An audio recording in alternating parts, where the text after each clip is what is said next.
Test, test, test. Test. There we go. Hey. Good evening. Tonight we continue our walk through the Sermon on the Mount.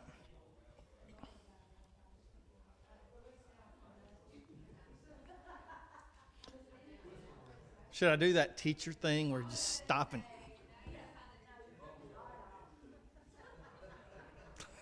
They're not looking. Really? And I can't do that. I always envied those people that had that loud whistle thing. I can't do it. Yeah, I might do it naturally. All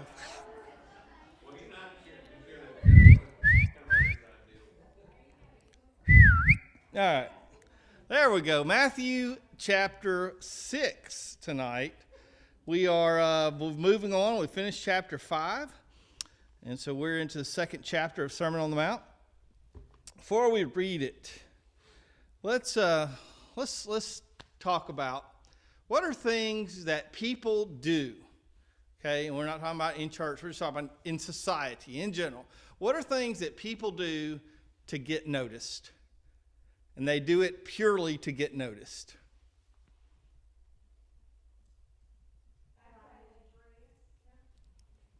Say again? The way they dress, okay? Kids just act out. They just do anything for attention, like anything to get noticed. Okay. Doesn't matter if it's good or bad, we just do it. All right. What else?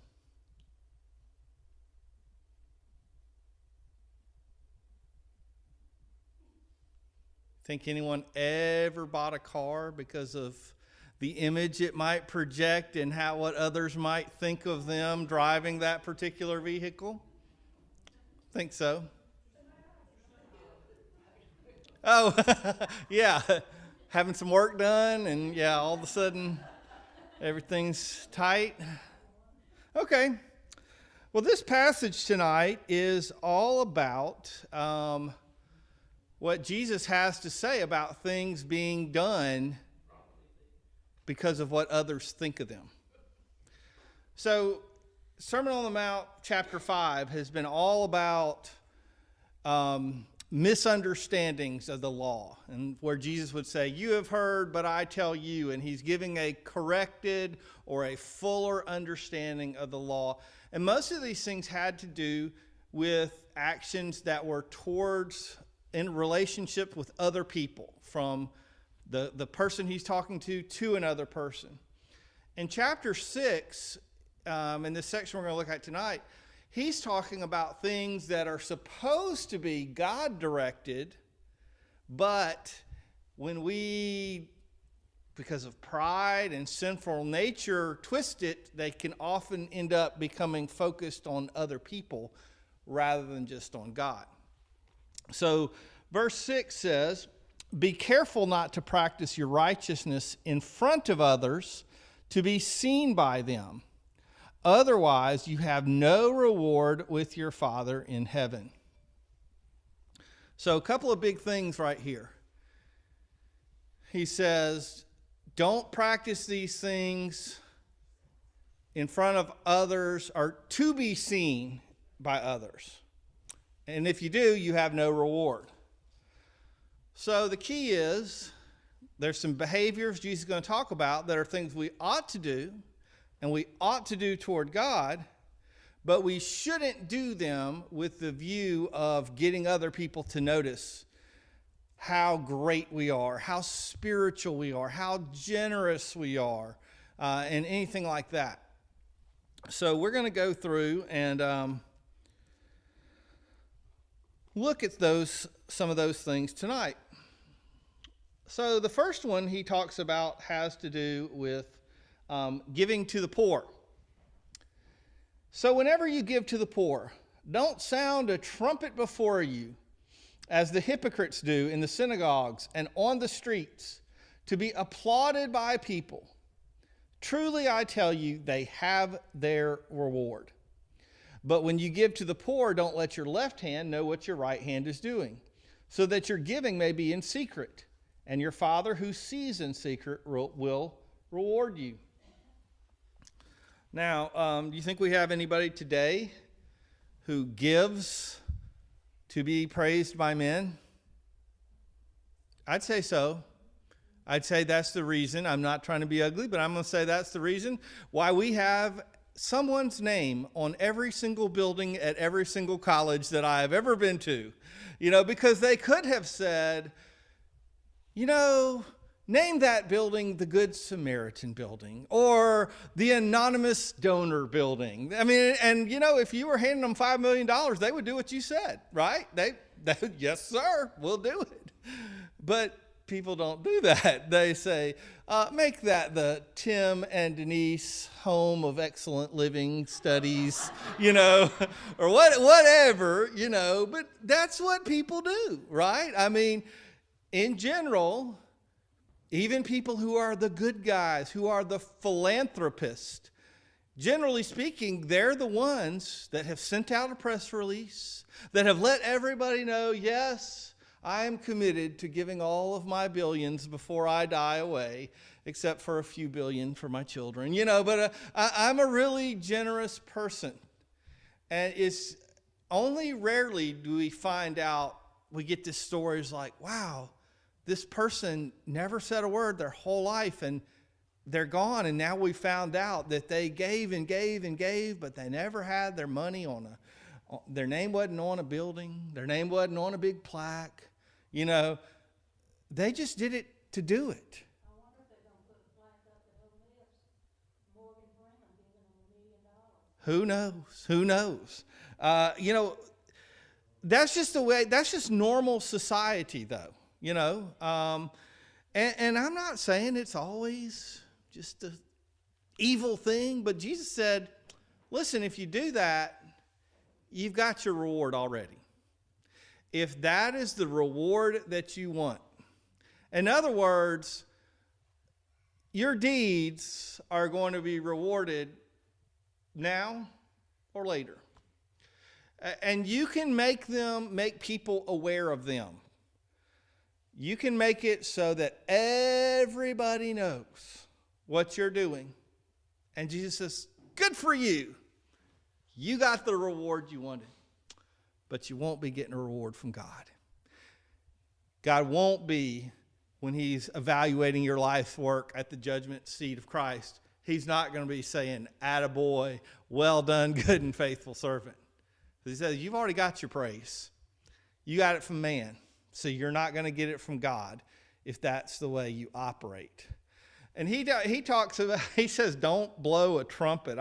I wonder, did people really blow a trumpet? I mean, maybe they did though. But he said in the synagogues, maybe there was a certain time when a bell was rang or a trumpet was blown, and then everybody came up real obviously and dropped their coins in. He talked about giving on the street to the poor.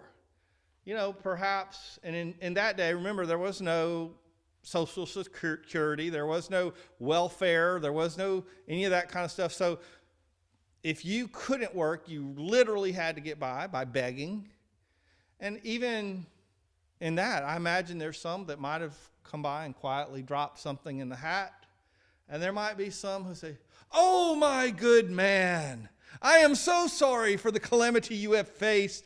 Let me reach into my pocket, and made a big show of how they would give. And again, he says, Jesus said, if that's your speed, if that's what you like, go ahead. But that's all the reward you're ever going to get. You won't get any from God. And, the whole thing about this, we're talking about giving. We're going to go on to praying, and we're going to go on to fasting as well. But all of these are connected in chapter 6 because they're all about the things that you're supposed to do to God, but not toward man. But we've got to remember here that just like everything we've been doing, there is a spirit of grace and mercy flowing through this. And again, if you take these things and overdo them, take them too woodenly, you can take it in a legalistic way that takes all the joy out of loving and serving God. For instance, he says, don't let your right hand know what your left hand is doing. Now, obviously, that's figurative speech. That's telling us but do you know that there's some people who've literally stressed themselves out over this idea of, how do I not, I can't, okay, I'm writing the check with this hand. There's some people that really, literally just can't,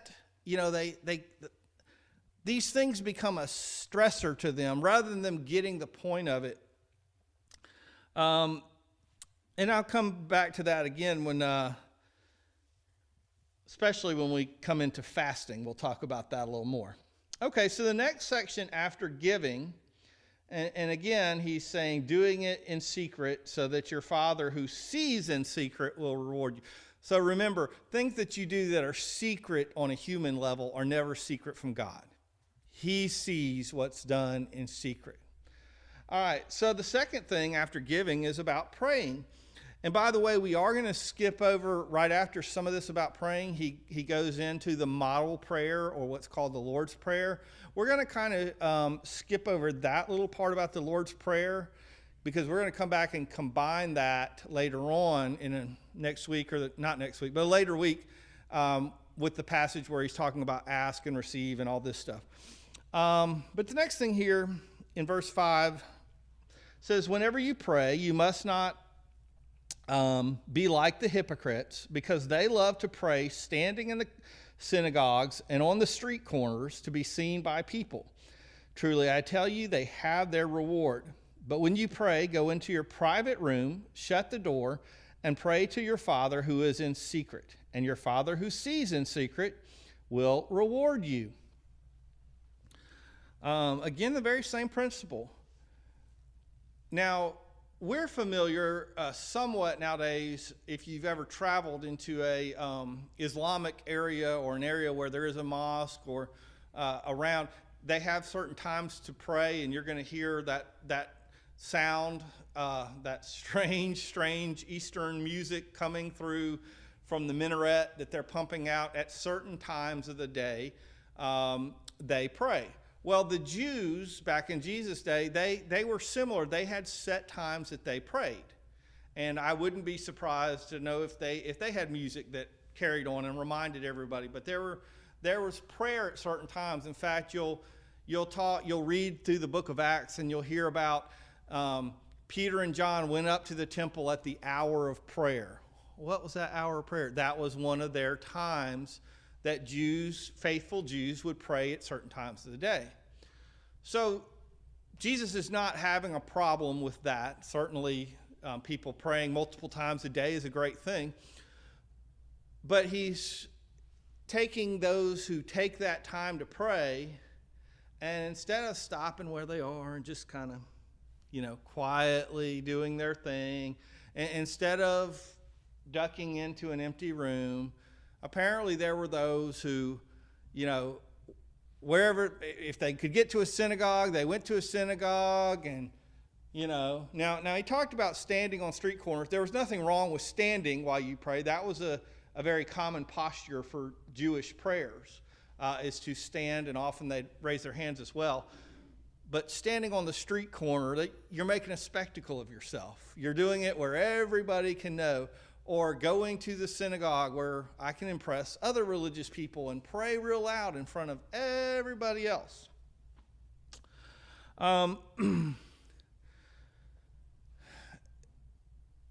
Keep in mind, as we're doing some of these things, you're saying, well, that was really interesting, and maybe we don't see so much of that today. We do see those who give seemingly to be recognized. With the prayer thing, we don't have those set times of prayer. But sometimes you do get those who seem to love to pray because they love to be heard. But there's some other things in our society, and I want us to keep thinking, what do things people do to impress others with their spirituality? Kind of think on that question. All right, so in a couple of other verses here he gives about prayers. Continuing on in verse 7, he says, when you pray, don't babble like the Gentiles, since they imagine that they'll be heard for their many words. Don't be like them, because your Father knows the things you need before you ask him. You know, going back, if you remember that challenge that Elijah had between him and the prophets of Baal, and, you know, they carried on all day for hours and hours. And after a while, in addition to their praying, those prophets of Baal even started cutting themselves and, you know, basically thinking, if we talk long enough and loud enough, and if we do really radical, extreme things, then our God will pay attention. And Jesus said, you don't have to shock our Father God into paying attention. He's already paying attention to you. You don't have to go on and on and on and give the longest prayer and make all the food get cold to impress God, okay? He already is hears and listens. And there's a lot of good things in the model prayer, in what we call the Lord's Prayer. But one of the things that I think really stands out the most is just how short it is. Do you realize that this prayer is shorter than almost any prayer you ever hear prayed otherwise? Somebody get your phone or your watch and time me, okay, on a stopwatch. So somebody get it ready. One of y'all get it ready. Look at the seconds. And let's time how long this takes. Therefore, you should pray like this. Our Father in heaven, your name be honored as holy. Your kingdom come, your will be done on earth as it is in heaven. Give us today our daily bread, and forgive us our debts as we have also forgiven our debtors. And do not bring us into temptation, but deliver us from the evil one. All right, how many seconds was that?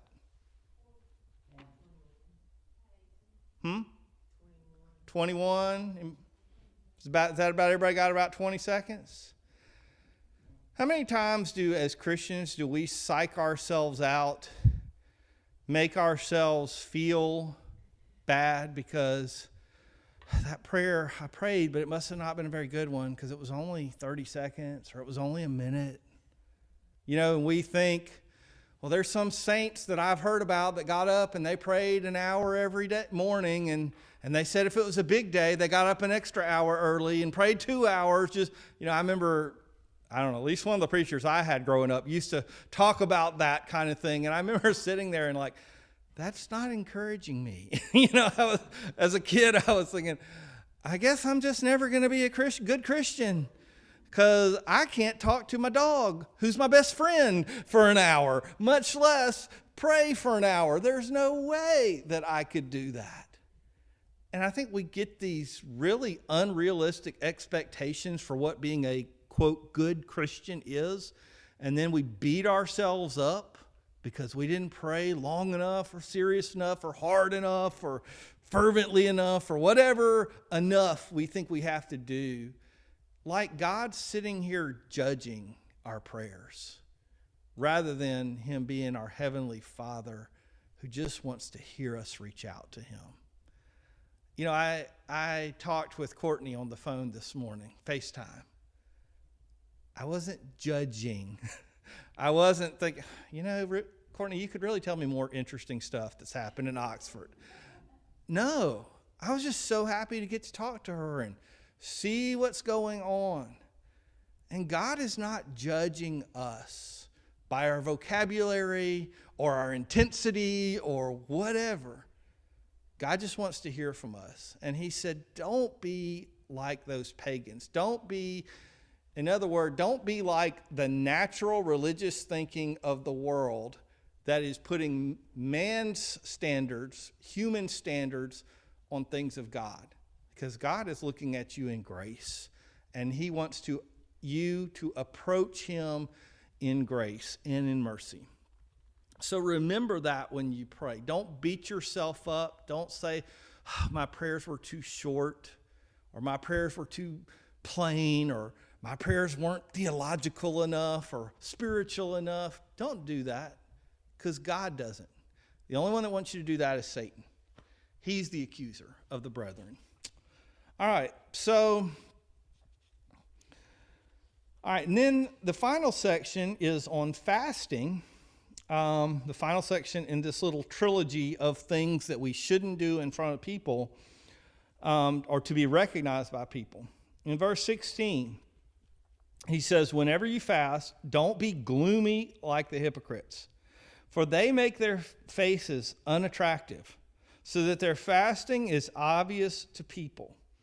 Truly, I tell you, they have their reward. But when you fast, put oil on your head and wash your face, so that your fasting isn't obvious to others, but to your Father who is in secret. And the Lord who sees in secret will reward you. All right.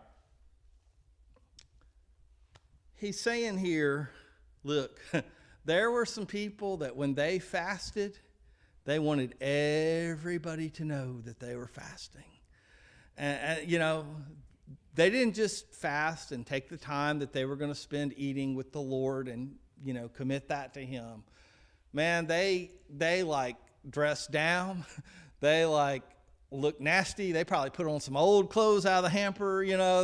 They didn't just not put on their makeup. They messed up their makeup, or they, whatever. They made themselves look like trash so that people would say, oh, Butch, what's going on with you today? Did something terrible happen? And Butch could say back, no, I'm just fasting, brother. I'm just fasting. And that we can all be impressed by Butch's spirituality. Now, it's very interesting. I don't think the average person in that day had any knowledge of blood sugar levels or hangry.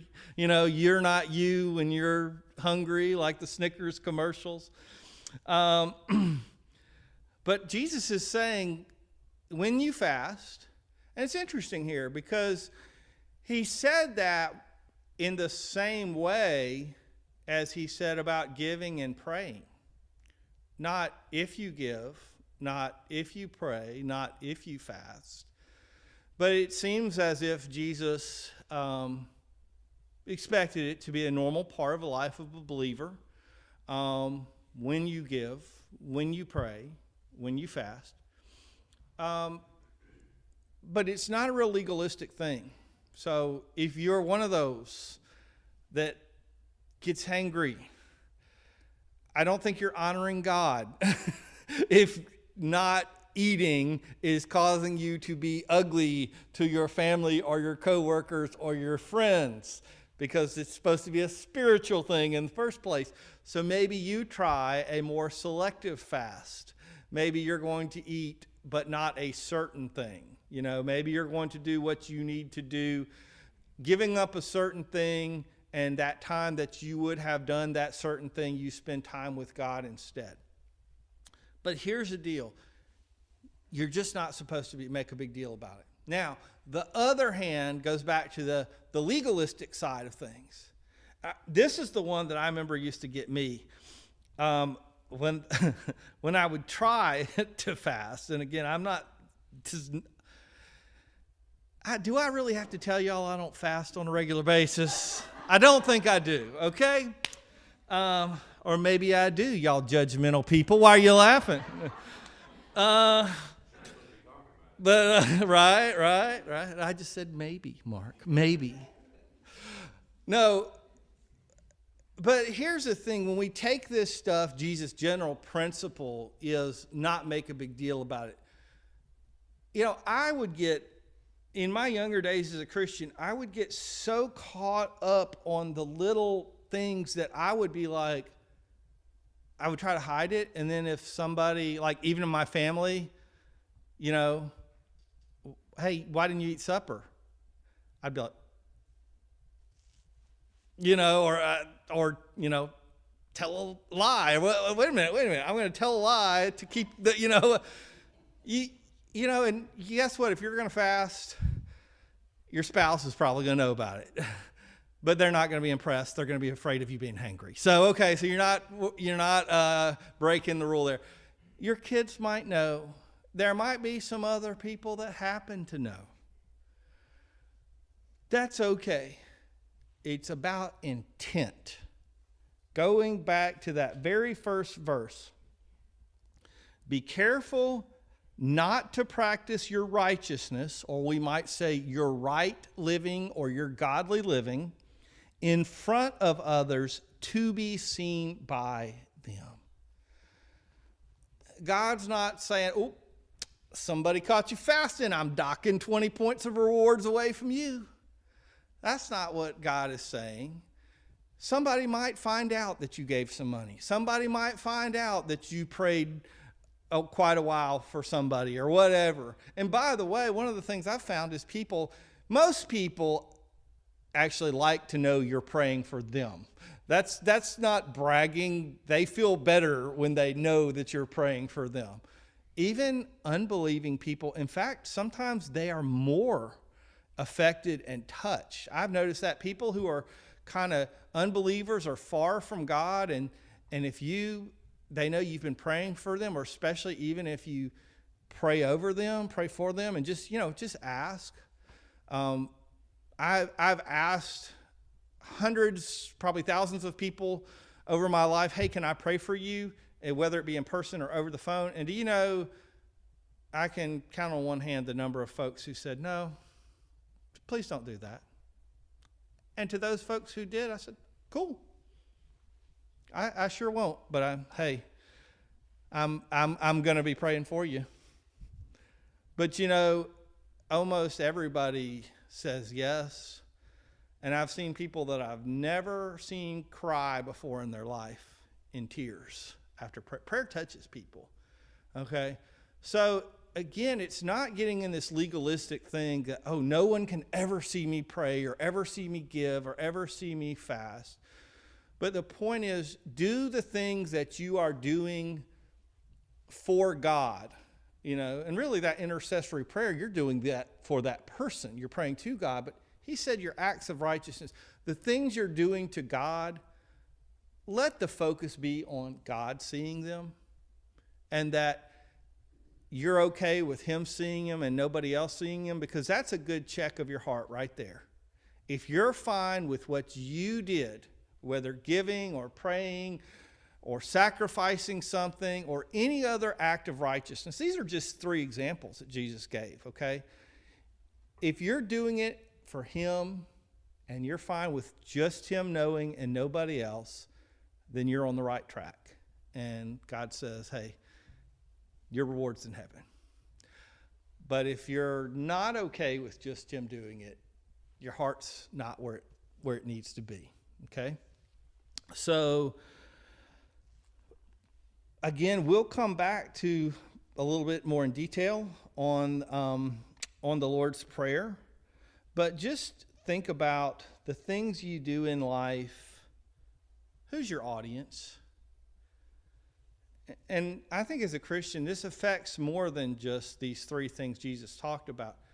Who is your audience? Who is it that you want to be pleased and happy or impressed, or whatever word you want to use for your behavior?